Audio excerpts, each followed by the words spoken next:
Today, on how it's made. Miniature furniture. Garden steam locomotives. Hovercraft. And folding bicycles.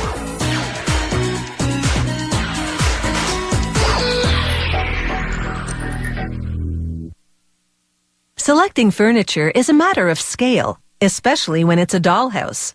Miniature furniture is sized for really small spaces. A popular scale is 1/12 of full-sized furnishings. But as far as attention to detail, there's no need to scale down one's expectations. These are replicas of full-sized antiques, meticulously copied in miniature. This grandfather clock is modeled on an 18th century one, and for the craftsman, no detail is too small. He first measures and cuts numerous components from pear tree wood. This wood's small grain scales down well to make the miniature clock look more authentic. The parts are too thin and small to nail, so he glues them together, beginning with the front of the clock's trunk. He applies the glue sparingly with a tiny brass tool to prevent messy overflow. He installs the sides on the front of the clock trunk. And he adds a substantial-looking pear wood base. He spiffs up the front of the base with veneer paneling that's protected by a layer of tape for now. He carves angles and trim to make it fit neatly around the paneling. He now peels away the tape to reveal the swirled burl of the veneer wood, which has been cut from the root of a South Asian tree. He rubs the paneling against sandpaper to smooth its surface and expose more of the wood grain. Once the feet have been installed on the clock, he applies a strip of molding above the trunk. The crisp profile of this lime wood trim is a classic touch. Carving a mini gable with the thin blade of a fret saw is tricky, especially with this intricate design called a swan neck. He sands the edges to finish off the job. The swan neck gable is one of numerous little parts that, when pieced together, form the hood of the clock, which holds the face and clockworks. He joins the hood to the trunk. And with the basic structure now complete, he glues a tiny wooden crest to the center of the swan neck. He tapers it with a surgical scalpel. After staining the clock a deep antique mahogany, he sands it to make it look more authentic. He then brushes on coats of shellac sealer. It both protects the wood and provides a smooth surface for the next finish. After the sealer dries, he sands it a little, and then applies 2 coats of traditional French polish.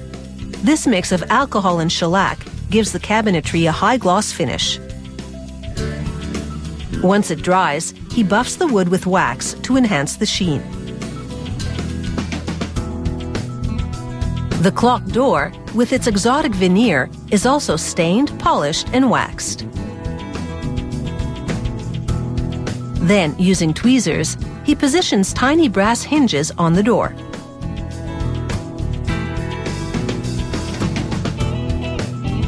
He presses little brass pins into holes in the hinge to secure it to the door.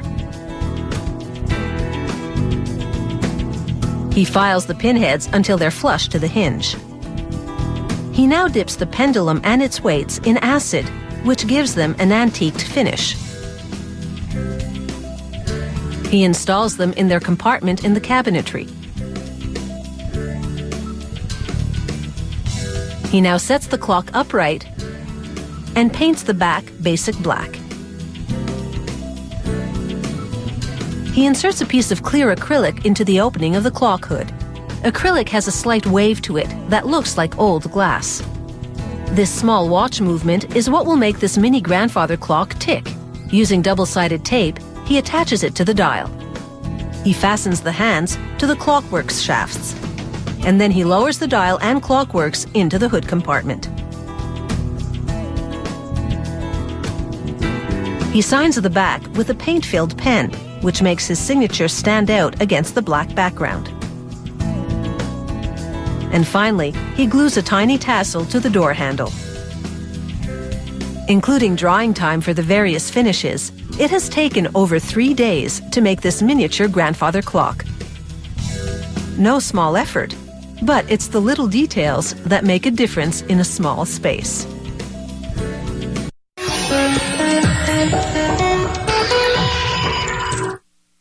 It's out of the basement and into the backyard for the model train set. This trend is called garden railroading, and it merges two hobbies, gardening and model trains. These outdoor train sets are often larger and more rugged than indoor ones, so people can hop aboard for a tour of the perennials. These garden variety train sets have become the fastest growing segment of model railroading. People design gardens to the scale of these trains to provide the perfect backdrop. This particular locomotive is a quarter of the size of the 19th century original. It starts with a sheet of copper, cut to precise measurements with a guillotine blade.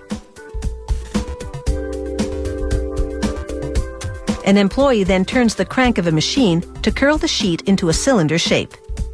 This cylinder will serve as the barrel or outer casing of the boiler. The next worker assembles the boiler's internal components. He groups together numerous copper tubes and welds them to a firebox at one end and a copper plate at the other. He's now ready to enclose the firebox.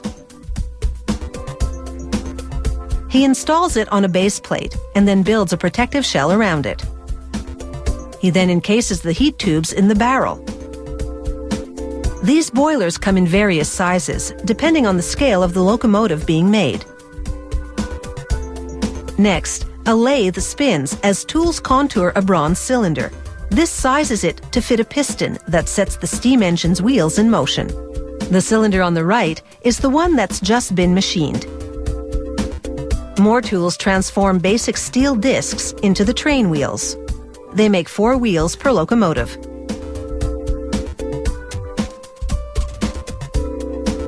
The next worker inserts a pre-cut sheet of steel in a device which, when activated, bends it in 2 places.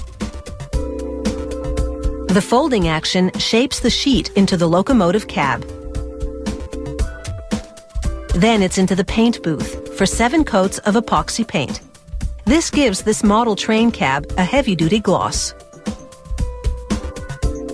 With a steady hand, a painter now applies plastic tape around the perimeter of the cab to create a kind of linear stencil. He arcs the tape at the corners to soften the look. And then he brushes 2 coats of oil-based paint into the taped stencil. He allows 3 days for each coat to dry.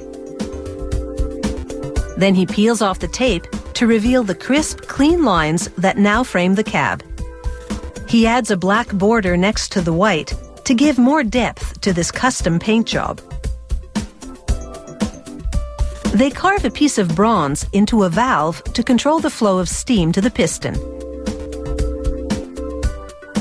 They assemble the locomotive chassis and paint it. They install the wheels and the network of pipes and parts that make them turn. They run compressed air through the system to confirm everything works. The worker adds a little oil to lubricate the wheels and the rest of the parts. He then opens the steam chamber to check the valve and piston action, which is the driving force of this steam locomotive. He pulls the forward and reverse lever to confirm that the wheels run in both directions. He applies the brakes, and the wheels grind to a halt. Now that everything on the chassis has checked out, this steam locomotive is ready for the chimney and boiler. The steam dome and safety valve go on next, followed by the cab and roof. This garden steam locomotive is now complete. A worker shines a light through the boiler tubes to examine them for any obstructions.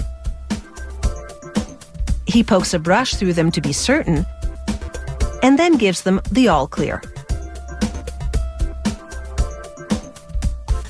It's time to fire up the boiler using real coal.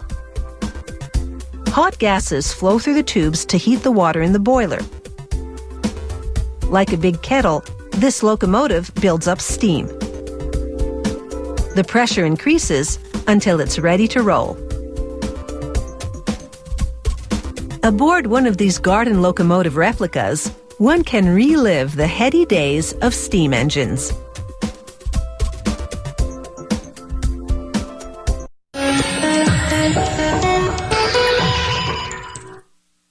A hovercraft rides on a cushion of air created by powerful fans. This enables the craft to travel over both land and sea. The concept actually dates back to 1870, but it wasn't until the middle of the 20th century that a British inventor perfected it, and the idea got off the ground. This model of hovercraft is equipped with a single fan. It both inflates the skirt, lifting the vessel about 25 centimeters, and creates thrust to propel the hovercraft over virtually any surface.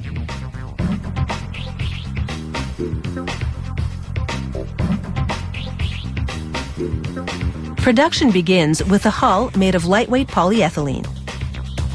The fabricator installs aluminum skids on the bottom to protect the hull during landings on rough surfaces.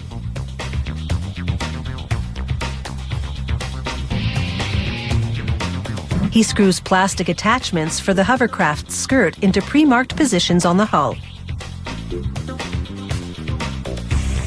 The technician drills 65 holes around the hull. The fan's air will pass through these holes to fill the hovercraft's skirt.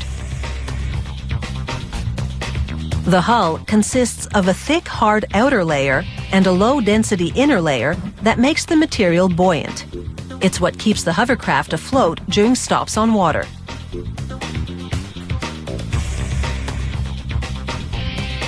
The crew now fastens the seat base and console in the front of the hull. Once it's secure, they fit the gauge panel in its slot.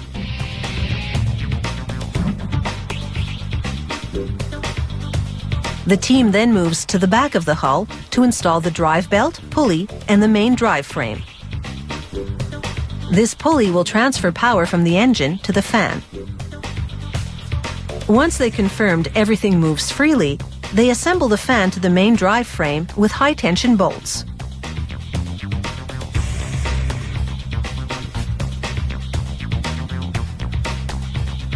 This duct will divide the fan's air into two streams. One stream will be directed under the craft to provide lift.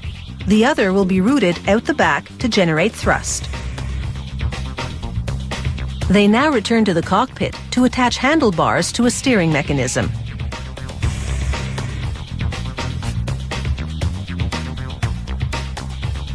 The engine can be either a 2-stroke or 4-stroke, depending on the amount of power desired.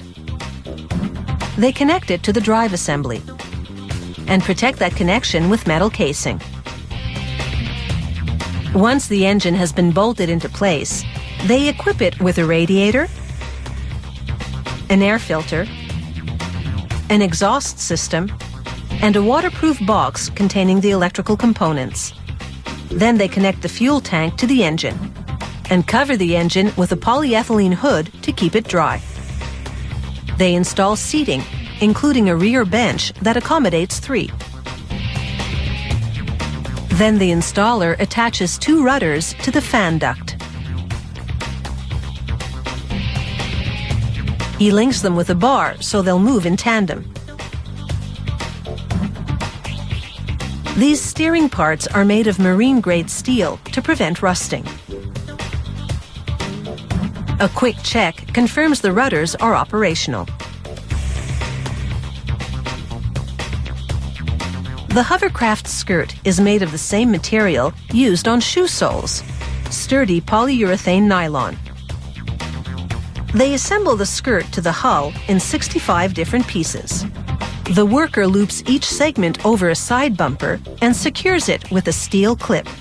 He then attaches the bottom of each skirt piece to the little hooks on the hull. He uses plastic cable ties for this job, and there's a good reason. If the skirt becomes snagged on something, these ties will break and free that section. Then other parts of the skirt will balloon out to fill the breach and maintain the air cushion. And they also won't have to replace the whole skirt, just the section that's been damaged. After a final inspection, they take this hovercraft for a test spin. They check the steering and overall performance and enjoy gliding on air.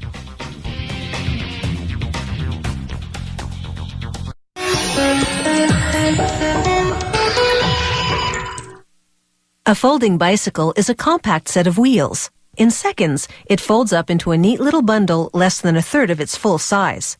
The concept has been around for well over a century, and in recent years it's on the comeback trail, as urban commuters discover the advantages of downsizing this mode of transportation. A few quick folds and this bike no longer carries the rider, he carries it.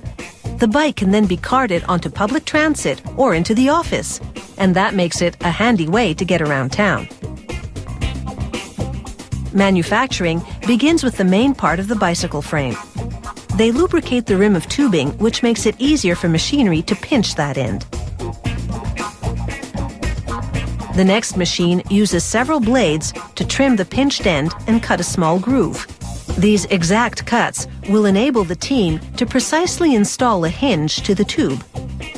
Hinges are now gripped by a moving clamp, which angles them for contouring and the drilling of holes for bolts. It's computer choreographed to produce a hinge that will attach snugly to the main tube. Once the hinge has been bonded to the main tube, a technician checks the job by exposing it to a magnetic field. Variations in the field would indicate a flaw, but he finds none. So next, he secures the tube on a work table so a tool can make scoops in the other end. Scooping this end will enable it to interconnect with another part of the bike frame. A hydraulic tool then bends the main tube to give it a slight curve so it will arch around a bicycle wheel. You can see the difference in this before and after shot. The main tube of the bike frame now undergoes a process called shot blasting. An operator turns a crank to make the tube revolve in an enclosed chamber as nozzles blow fine grit at the hinge joint. This cleans up some of the rough patches. A little manual filing smooths the area around the hinge.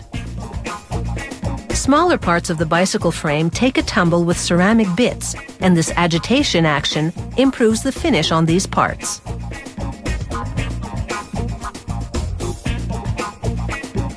Further down the production line, a worker locks the main tube in a jig. He butts a bracing tube to it at just the right angle, and then melts metal into the joint in a process called brazing.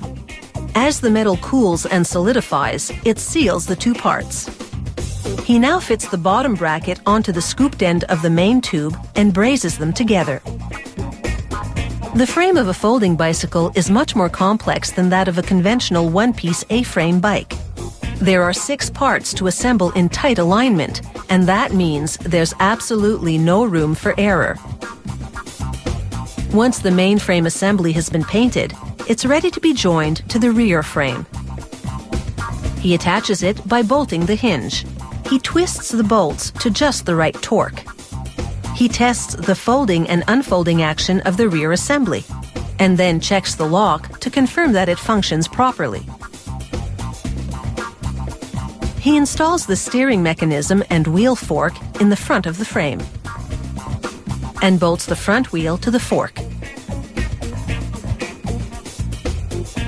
He verifies that the assembled steering column and handlebars are in working order, and then slides them into place at the front of the bicycle. He adjusts the position of the column so it folds at just the right angle.